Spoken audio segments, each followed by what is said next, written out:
Oke Pak, terima kasih kepada Bapak PPMG, Kabid PPMG. Kami mau nanya Pak masalah arahan dan pembinaan masalah COVID-19 tersebut untuk di kampung-kampung Pak. Bagaimana komentar Bapak sendiri? Ya, yang pertama, sekarang Presiden juga sudah mengeluarkan keputusan Presiden samping instruksi Presiden bahwa saat ini semuanya sedang pandemi COVID-19, bukan hanya di Indonesia, ya seluruh dunia. Kemudian tindak lanjut dari arahan Presiden tersebut, semua menteri sekarang termasuk instruksi Presiden, poinnya yaitu refocusing semua kegiatan terhadap penanganan COVID ini. Dalam hal pembinaan pemerintah kampung, Menteri Desa khususnya dalam penanganan COVID ini sudah mengeluarkan surat edaran yang kita teruskan juga dengan surat edaran Bupati dengan sedikit banyak menginstruksikan agar kampung segera membentuk relawan COVID, relawan kampung lawan COVID-19. Nah, dalam hal ini perlu kami sampaikan dan sebagaimana yang telah kami simpulkan dari berbagai referensi pembicaraan serta sumber-sumber yang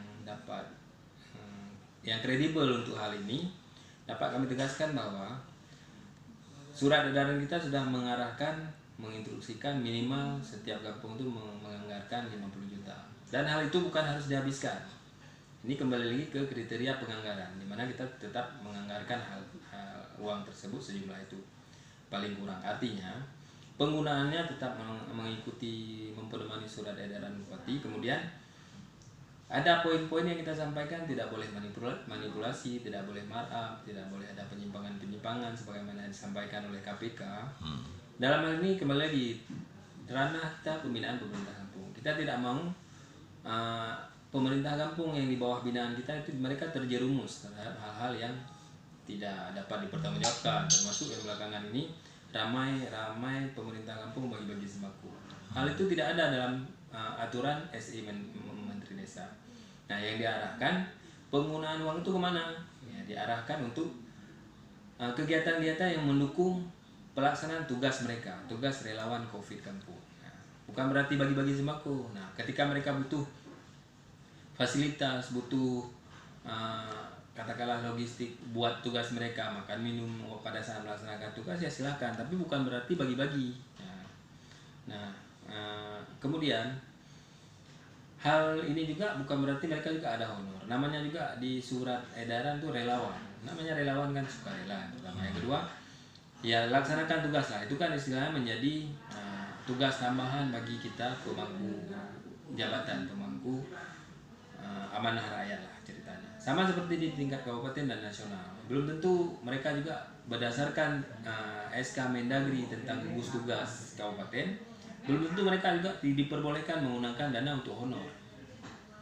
Mengenai ketentuan untuk bagi-bagi sembako, itu yang pertama di surat Menteri dan Kepres dan beberapa produk hukum, aturan hukum. Artinya ada pos-pos yang akan dilakukan oleh pemerintah, baik pemerintah pusat maupun pemerintah daerah. Ada BLT, PKH ditambah kata Presiden Jokowi. Kemudian ada sumber-sumber lainnya yang difokuskan bagi mereka, terutama yang langsung terkena dampak COVID-19 ataupun ya hal-hal lain lah. Termasuk yang belakangan surat SE Mendes tidak mengarahkan untuk bagi-bagi sembako, tapi dalam rangka melaksanakan tugas mereka, salah satunya barangkali ditambah cuma untuk yang mendata masyarakat yang berhak mendapatkan manfaat, baik yang sudah menerima ataupun yang belum. Saya kira demikian Pak atas hal tersebut. Apa kira-kira harapan Bapak kepada pelaksanaan dan tuntas masalah COVID-19 di kampung ini Pak? Harapan? Saya kira dapat saya simpulkan dari beberapa arahan pada saat rapat dengan pimpinan daerah sebelum mengeluarkan surat edaran. Kenapa pemerintah daerah berinisiatif menganggarkan minimal 50 juta? Artinya itu kan pada surat edaran Mendagri juga menyebutkan agar diplot pada pos bidang penanggulangan bencana, keadaan darurat dan manusia kampung. Kenapa? Agar yang pertama tidak ada istilahnya adu argumen pada saat menyampaikan APBD. Yang kedua, pos itu digunakan dalam rangka ya ini kan kalau namanya bencana, bukan hanya bencana alam.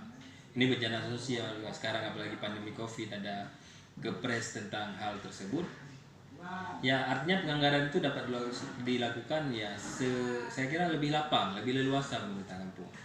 Hanya saja poin seperti kita sampaikan pada surat, ya hindari manipulasi, hindari penyimpangan-penyimpangan lainnya, karena KPK sudah berulang kali memberikan peringatan, warning, hati-hati dalam penggunaan dana ini.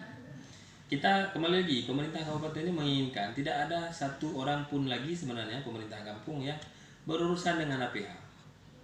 Makanya kenapa di sini kadang agak string dalam hal pembinaan tersebut. Kita tidak ingin hal-hal yang sudah terjadi yang tidak menyenangkan terulang lagi pada sisi lainnya. Kita itu yang kita ingin. Nah, itu dia. Mungkin Pak bisa dijelaskan sedikit Pak, dalam pelaksanaan ini siapa-siapa aja yang dilibatkan Pak? Oh rame. Itu berdasarkan SE Mendes itu rame, banyak sekali. Namanya relawan itu. Terutama dari perangkat kampung dan unsur-unsur yang ada di kampung itu sendiri, banyak, rame. Siapa saja, namanya relawan. Sekali lagi ingin saya sampaikan berdasarkan analisa kami terhadap surat edaran, namanya relawan dari kata dasar rela. Nah, itu satu. Yang kedua, ya siapa saja yang terlibat sebagaimana bunyi SE Mendes itu jangan berharap honor, jangan berharap upah. Jadi itu kan tugas-tugas yang ikut dibebankan kepada kita. Demikian juga untuk mitra-mitranya. Nah, mungkin Pak sedikit lagi nih harapan khusus Pak untuk pelaksanaan ini supaya tuntas Pak. Jadi supaya kerjanya betul-betul kerja bersih Pak. Apa kira harapan Pak? Secara umum kita sudah memandu Pak. Memandu termasuk kita mengeluarkan stiker di atas. Kita tidak ingin, ini sekarang kan kalau dulu selalu disalahkan pemerintah atas kurang memperhatikan kampung. Sekarang sejak era Pak Presiden Pak Jokowi, ya sekarang perencanaan dan keuangan sudah mulai dari kampung. Kita tidak bisa lagi mengkambing hitamkan orang lain. Oleh karenanya sekarang seperti saya bilang tadi, mumpung lagi kita menjabat, mumpung lagi ada dana desa, ada sumber yang dapat kita manfaatkan dalam rangka menjalankan pemerintahan kampung, ya laksanakanlah semaksimal mungkin. Satu lagi yang sangat penting, dalam penggunaan dana kampung ini jangan sampai bermasalah hukum. Maka pedomani aturan-aturan yang berlaku. Jangan duluan berbuat tapi tidak tahu dasar hukumnya. Itu kita mengarahkan jangan terulang lah. Kita nggak mau lagi. Kembali lagi Pak, di mana-mana baik tingkat nasional, tingkat provinsi, kabupaten dan kampung, di mana-mana sudah ketentuannya, ada pemimpinnya. Kalau kata orang bijak, ada orang ada masa ada orangnya kan.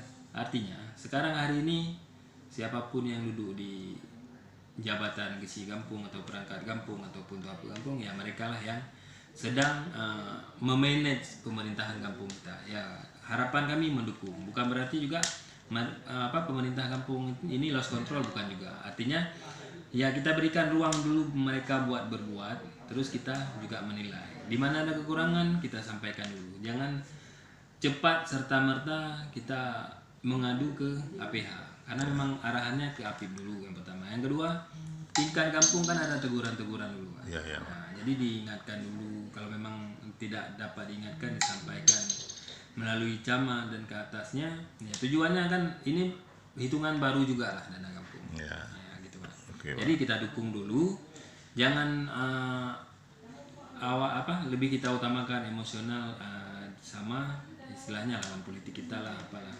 Toh di Aceh juga dulu pada saat Pilpres semua dukung Prabowo. Hari ini Jokowi jadi presiden. Ya mau nggak mau, ya pemerintah Jokowi harus kita dukung dulu. Kalau memang keliru ya kita kritik, kita sampaikan. Gitu. Oke, mantap Pak. Terima kasih.